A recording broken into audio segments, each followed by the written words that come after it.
चीज अचानक से खराब क्यों हो जाती है, क्यों?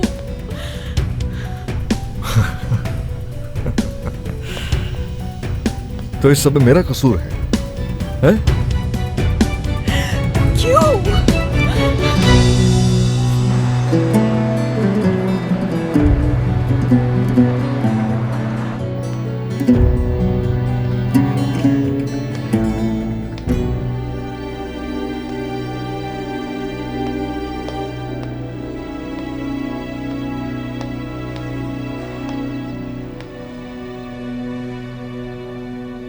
यहाँ क्या हो रहा है? तुम यहाँ से चली गई तो सोचा सफाई करके इस गन को यहाँ से निकालें।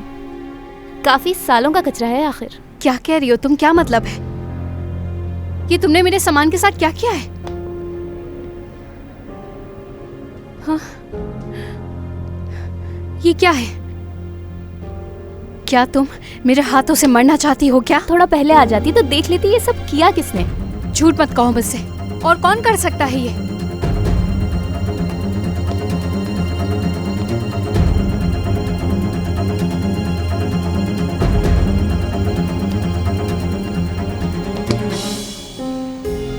ये लो। वैसे भी जहां तुम जा रही हो वहां इसकी जरूरत नहीं पड़ेगी।